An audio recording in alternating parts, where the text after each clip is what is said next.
Bonjour. Je profite de cette vidéo. Je regardais Kémy Séba très ému de voir ce coup d'État qui vient d'arriver au Bénin et qui a fait mettre Patrice Talon en prison. Et à l'actuel président, comment je dirais, ce directeur de magasin travaillant pour Macron et d'autres intérêts d'ailleurs, hein, qui exploitait ce pays de manière honteuse et qui surtout essayait d'empêcher l'expansion de l'AES et entre autres du Burkina Faso qui utilise donc le Bénin, qui n'avait pas le choix puisque les pays de l'AES sont des pays qui ne sont pas accès à la mer. Ça aussi, ça a bien été cartographié. C'est pour ça qu'ils n'ont pas le choix que de trouver une réponse. Et la manière dont le Burkina Faso pouvait accéder à la mer était entre autres en utilisant le port principal du Bénin, j'ai oublié son nom, qui permettait au Burkina Faso d'ailleurs de pouvoir vendre son pétrole, puisqu'ils ont trouvé du pétrole, et d'autres matières aujourd'hui. Et donc d'apprendre que ce pays, le Bénin, tout d'un coup, va rentrer dans l'AES d'une manière ou d'une autre, parce que ce coup d'État est lié à ça, une sorte de BRICS africain, moi je vois ça comme ça, je trouve que c'est une nouvelle extraordinaire, et tout d'un coup, tous ces trois pays complètement enclavés, tout d'un coup, vont se retrouver avec une vraie ouverture sur la mer par le Bénin, faisant de ces quatre pays une nation, puisque c'est comme ça qu'ils le font. Déjà, l'AES a supprimé quasiment toutes ses frontières entre eux, pour mieux mobiliser leurs ressources à défendre le territoire en général, et ça marche, avec bien sûr l'appui, le soutien, entre autres des frères russes, et plus ou moins les Chinois. C'est différent la mentalité chinoise par rapport à l'Afrique, mais tout de même, néanmoins, les Chinois ont tendance à se croire beaucoup supérieurs. Il y a une population qui a besoin, qui a un esprit de revanche. C'est une vieille nation, une vieille culture. La Chine, ils ont l'impression que, bon, ils n'ont pas appris qu'en gros, que presque leurs grands maîtres chinois qu'il y avait avant, c'était les Africains. Des Noirs, ouais, ils ont tué tous les Noirs en Chine, tous. Mais avant, il y avait des Noirs. Et ils étaient placés à des hauts niveaux. On a même eu des empereurs qui l'étaient. Mais l'histoire cache tout ça. Enfin bref, c'est un peu...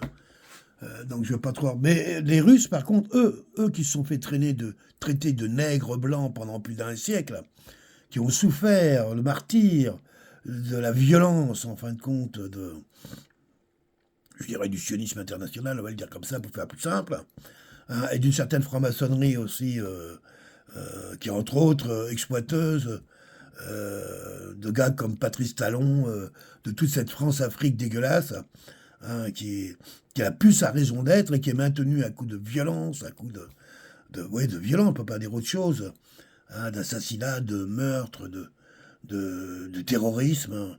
Tout ça, c'est l'Élysée qui pilote tout ça. Mais comme sur des crétins, en France, on a affaire à une bande qui n'ont aucune qualité intellectuelle à rien. Ce sont que des méchants qui utilisent la force. Maintenant, ils rentrent en pleine dictature, menacent la jeunesse de rentrer en guerre avec le pays le plus puissant du monde au niveau militaire. Ça fuite partout. Ça fuite partout. Et tant mieux. Et tant mieux. Il est temps que ça s'arrête, tout ça. Et je dis tant mieux que les Africains, qui pour moi considèrent que l'Afrique est l'avenir du monde. Et on va tous passer, nous l'Occident, on va passer par une crise gigantesque. Les Russes l'ont fait, ils ont sacrifié quasiment plus de la moitié de leur population en un siècle. Les Chinois, pareil. Les Hindous, pareil. Le Brésil est en train de le faire. Enfin, tous ces pays-là sont en pleine... comment je dirais, ont payé cher le tribut pour avoir le droit d'être où ils sont aujourd'hui. L'Occident qui a vécu, en fin de compte, et je ne reproche pas à un Français, à un Italien, à un Grec, peu importe, ou à un Américain, et encore, quoique, d'être à l'origine de tout ça, mais la politique des élites de l'Occident ont été le pillage, le racket sur toutes les autres nations du monde. Et ça suffit, ça s'arrête. C'est en train de s'arrêter. Ça ne pouvait pas continuer à tenir depuis 2000 ans que c'est comme ça. Donc c'est évident que ça devait s'arrêter. Et donc pour moi, je trouve ça... Je pense que l'Afrique, qui est certainement le continent qui a payé le plus cher sa liberté avec près de 400 ans d'esclavage, on a même estimé qu'il est que la population africaine en entier a failli disparaître, avec des vraies volontés politiques qui étaient organisées pour tuer tous les Noirs. Pour voir un peu à qui on avait affaire. Hein. Ils sont toujours là, hein, ceux qui pensent comme ça, on peut pas croire. Hein. Bref, c'est un échec, parce que la vie est beaucoup plus forte que ça. Comment tu peux tuer tes grands-parents? Mais tu peux pas tuer la source qui t'a vu naître, tu serais pas vivant. Il faut être un peu débile pour penser des choses pareilles. Enfin bref, aujourd'hui, fêtons la bonne nouvelle. Je m'associe pleinement à Kémy Séba. Je suis heureux de voir que le Bénin, enfin Patrice Talon dégage, cet horrible bonhomme. Fait penser à des gens que j'ai connus en Afrique. Les grands sourires, mais des requins, des tueurs, sans pitié en plus. Hein, vraiment des mecs, tu serres pas la main, quoi. T'es pas sûr de la retrouver. Hein. Recompte tes doigts en repartant, comme on dit. Hein. Aujourd'hui, en prison. Alors, je sais pas comment ça va se passer. On imagine bien l'Élysée. Oui, il n'avait pas le droit de le faire. C'est un coup d'État. Là. Un coup d'État, c'est on demande l'autorisation de personne. Donc, je pense qu'ils vont juger Patrice Talon. J'espère qu'ils sauront faire ça de manière splendide, exemplaire, mais qui seront sans pitié. Il faut vraiment marquer tous les autres Africains qui se roulent dans le luxe par lâcheté, par conviction, mon cul, ouais, par lâcheté, par tout ce qu'on veut, leur montrer qu'ils sont comment je dirais, tous les crimes dont ils sont à l'origine, ou qu'ils ont laissé faire et perpétrer sur leur propre territoire, sont de leur responsabilité. Et il est temps que l'Afrique ait son propre tribunal, je dirais, africain pour juger ces gens comme ça. Le Nuremberg africain, il est temps que ça arrive. Et je pense que Patrice Talon devrait être un exemple à ce niveau-là. Quelqu'un qui devrait être jugé sans pitié, peine de mort comprise. Sans pitié, mais dans les règles de l'art. Voilà. Quitte à ce que ça arrive, est-ce qu'on lui coupe la tête, qu'on le pende, je ne sais pas ce que c'est, comment ils exécutent les gens là-bas. D'ailleurs, en Afrique, on exécute, je crois qu'il n'y a pas de peine de mort encore. Ah non, là-bas, c'est on t'amène dans un bois, on te fout une balle dans la tête, et elle est partie à la chasse, on l'a pas revu. Bon, en gros, c'est ça. Pense que... Bravo. Voilà, je m'associe pleinement à cette merveilleuse nouvelle. Et vive l'AES, vive le BRICS africain, hein, qui soit un modèle et que des pays comme le Sénégal, comme la Côte d'Ivoire, se bougent leur cul, qui commencent à s'éclairer un petit peu. Ça suffit, c'est fini, Paris. C'est fini. Ce racket et honté là, de toutes ces bêtes de concours que vous avez fabriquées. Il y en a combien d'Africains bon à faire que des concours? Ah ça, ils sont doués pour faire les concours. Ils se retrouvent avec des postes, ça ne sert strictement à rien, ils ne savent même pas s'en servir. Mais ils ont fait les concours.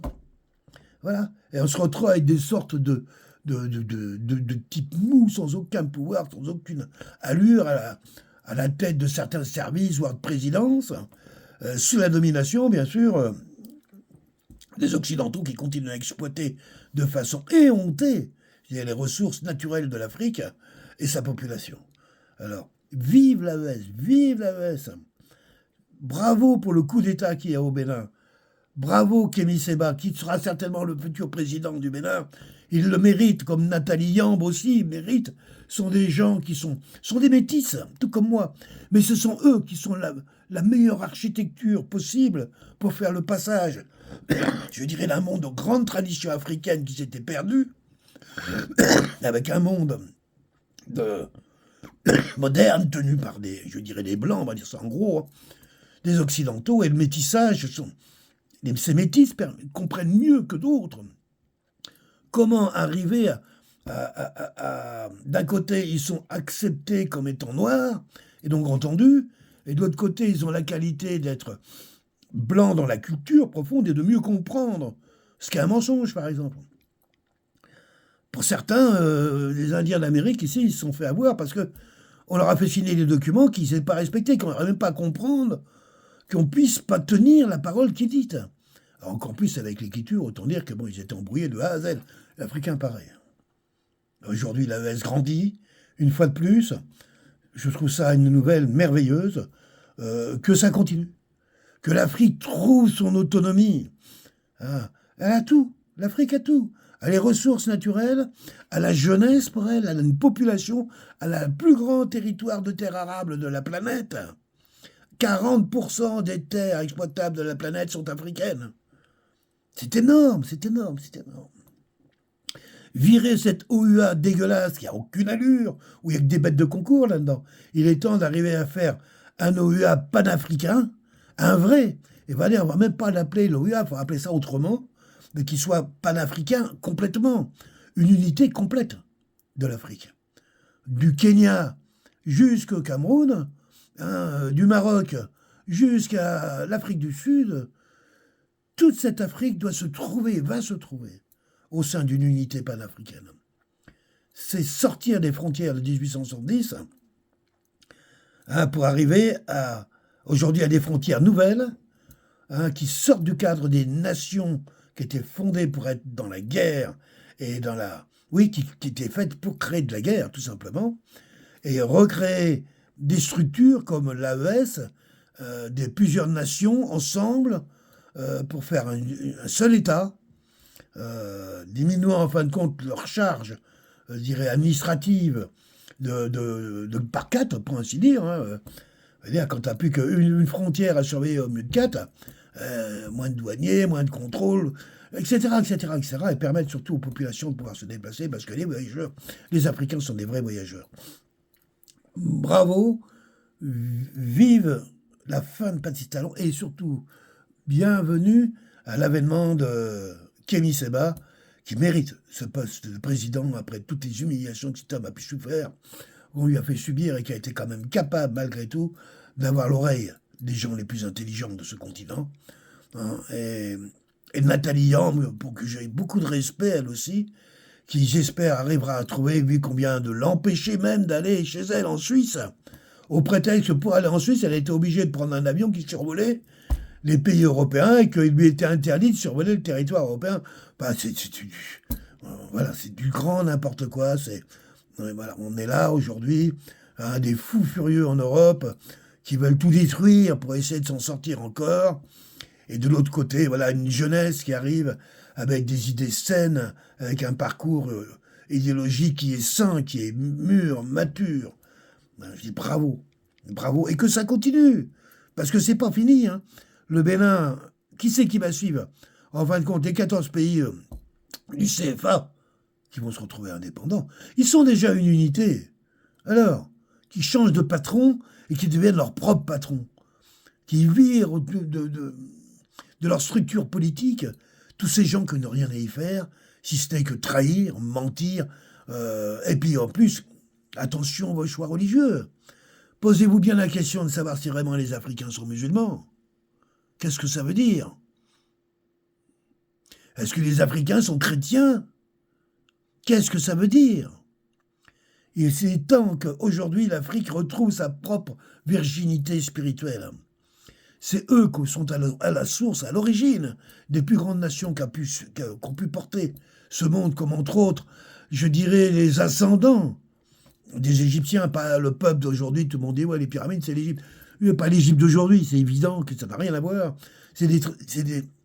Sur ces territoires, il y a très longtemps, il y a eu des grandes civilisations, les grandes civilisations africaines, qui ont pu bâtir où se trouve aujourd'hui effectivement le désert du Sahara, qui n'a pas toujours été là. On sait que on retrouve des concs creuses un peu sous le sable, on trouve des os d'hippopotames, tout ça, etc. Bon, bref, c'était luxuriant, avant que la nature change les cartes, quoi. Voilà, une fois de plus. Parce qu'en fin de compte, nous sommes des citoyens d'une planète qui s'appelle la Terre. Et la Terre, c'est notre mère, c'est notre maman, elle vit. Elle a des humeurs, elle a des rythmes, etc. Et nous, les humains, là, on doit apprendre à s'adapter et non pas à vouloir à tout prix contrôler, diriger, parce que les forces de terre-mer, mais n'ont strictement aucune proportion avec celles des hommes. Même avec tous nos pétards mouillés et compagnie, là, c'est ridicule, c'est ridicule. Alors, je souhaite bravo au coup d'État béninois. Je n'ai pas été trop dans le détail, j'ai été un peu pris par l'émotion de Kémy Séba, que j'ai partagé d'ailleurs, et puis féliciter, et que ça continue. Un show must go on, et la réussite de l'Africain, dans le panafricanisme. Bye bye, merci.